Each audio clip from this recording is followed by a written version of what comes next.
എല്ലാവർക്കും നമസ്കാരം. പുതിയൊരു വീഡിയോയിലേക്ക് സ്വാഗതം.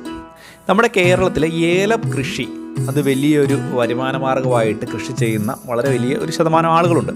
അങ്ങനെയുള്ള ആളുകൾക്ക് വേണ്ടി മാത്രമുള്ള ഒരു വീഡിയോ ആണിത്. അപ്പോൾ ഏല കർഷകരായിട്ടുള്ള ആളുകൾ തീർച്ചയായിട്ടും ഈ ഒരു വീഡിയോ കാണുക. വളരെ ചുരുങ്ങിയ അളവിലായിരിക്കും ഈ ഒരു വീഡിയോ ഉണ്ടാകുക. സുഗന്ധ വ്യഞ്ജന വിളകളിൽ ഏറ്റവും പ്രധാനപ്പെട്ടതാണ് ഏലം എന്ന് പറയുന്നത്. നമുക്കറിയാം, ഈ ഒരു ഏലം പ്രധാനമായിട്ടും കൃഷി ചെയ്യുന്നത് വയനാട്, ഇടുക്കി, അതുപോലെ തന്നെ കോട്ടയം ജില്ലകളിൽ ഒക്കെയാണ് കൂടുതലായിട്ടും ഇതിൻ്റെ കൃഷിയുള്ളത്. അപ്പോൾ തീർച്ചയായിട്ടും നമ്മൾ അറിഞ്ഞിരിക്കേണ്ട ഏലകൃഷി എങ്ങനെയാണ് ചെയ്യേണ്ടത്, ഇതിൻ്റെ ഒരു ഏക്കറിൽ എത്ര തട്ടകൾ വരെ വയ്ക്കാം, അതുപോലെ തന്നെ ഇതിന് ചെയ്യേണ്ട വളങ്ങൾ, അതുപോലെ ഇത് ഏതൊക്കെ രീതിയിലാണ് ഇത് ഉപയോഗപ്പെടുത്തുക എന്നുള്ള കാര്യങ്ങളൊക്കെയാണ് ഇന്നത്തെ വീഡിയോയിൽ നമ്മൾ ഉൾപ്പെടുത്തിയിരിക്കുന്നത്. തീർച്ചയായിട്ടും ഏലകൃഷിയുമായി ബന്ധപ്പെട്ടുള്ള അറിവുകൾക്ക് വേണ്ടി സസ്യവളർച്ചയ്ക്ക് ആവശ്യമായ പോഷകമൂലകങ്ങളും വളപ്രയോഗവും എന്ന് പറയുന്ന ഒരു ബുക്ക് ഇപ്പോൾ വിപണിയിൽ ലഭ്യമാണ്.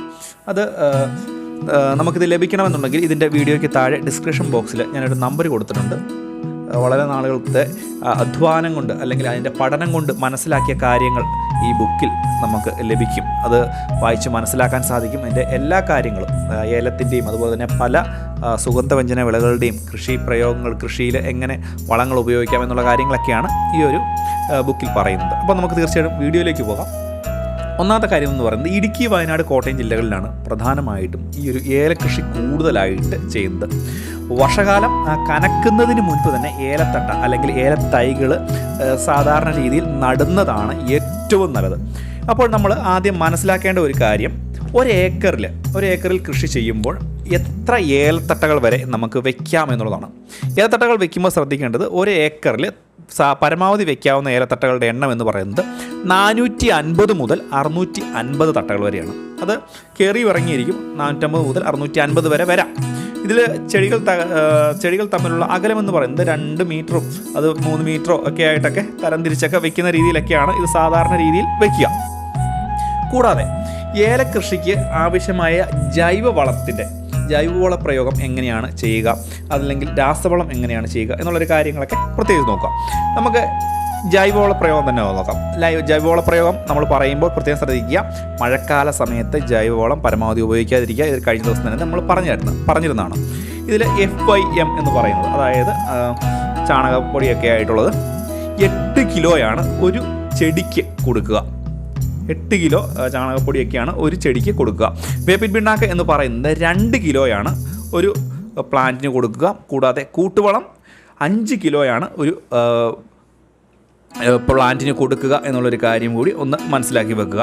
കൂടാതെ വളത്തിൻ്റെ പ്രയോഗ രീതി, ജൈവവളം പ്രയോഗിക്കുന്ന രീതി എന്ന് പറയുന്നത്, 1-ാം വർഷ ചെടിയിൽ 1/2 കിലോ ഉണങ്ങിയ ചാണകവും 1/4 കിലോ വേപ്പിൻ പിണ്ണാക്കും നടുന്ന സമയത്ത് കുഴിയിൽ ചേർക്കുക.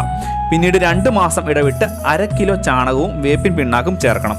2-ാം വർഷം മുതൽ ഒരു ചെടിക്ക് 5 കിലോ കാലിവളവും 2 കിലോ വേപ്പിൻ പിണ്ണാക്കും വേനൽ മഴയ്ക്ക് ശേഷവും തുലാമഴയ്ക്ക് ശേഷവും തുല്യ അളവിൽ വീതിച്ച് നൽകണം എന്നുള്ളൊരു കാര്യം കൂടി ഒന്ന് മനസ്സിലാക്കുക. ഇനി രാസവളം പ്രയോഗിക്കേണ്ട രീതി. രാസവളം പല രീതിയിലുള്ള രാസവളങ്ങളുണ്ട്. അത് തീർച്ചയായിട്ടും നിങ്ങൾ ഈ ഒരു ബുക്ക്, ഞാനിപ്പോൾ പറഞ്ഞിരിക്കുന്ന ബുക്ക് വായിച്ചു കഴിഞ്ഞാൽ നിങ്ങൾക്ക് അതിൽ നിന്ന് കൂടുതലായിട്ടുള്ള അറിവുകൾ ലഭിക്കും. ആ ബുക്കിൻ്റെ വാങ്ങാനുള്ള ഫോൺ നമ്പർ ഞാൻ വീഡിയോയ്ക്ക് താഴെ കൊടുക്കുന്നുണ്ട്. രാസവള പ്രയോഗം എന്ന് പറയുന്നത്, 1-ാം വർഷ ചെടിക്ക് ശുപാർശ പ്രകാരമുള്ള രാസവളം ഓരോ 2 മാസത്തിൻ്റെ ഇടവേളയിൽ തുല്യ അളവിൽ വീതിച്ച് നൽകുക. 2-ാം വർഷം മുതൽ ചെടിയുടെ രാസവള പ്രയോഗത്തിന് ഘട്ടങ്ങൾ അനുസരിച്ചായിരിക്കും. ജൂൺ മാസത്തിലും ഒക്ടോബർ മാസത്തിലും പല രീതിയിലായിരിക്കും ഇത് ഉപയോഗിക്കുക എന്നുള്ളൊരു കാര്യം ഒന്ന് പ്രത്യേകം മനസ്സിലാക്കുക. ഏലത്തിൻ്റെ വേര് പടലങ്ങൾ മേൽമണ്ണ് അടിസ്ഥാനമായിട്ടാണ് വളരുന്നത്.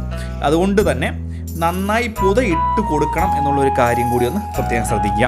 നമുക്ക് ഏലകൃഷി ചെയ്യുന്ന ആളുകൾക്ക് ഇത് ഉപയോഗപ്രദമായിട്ടുള്ള ഒരു കാര്യമാണ്.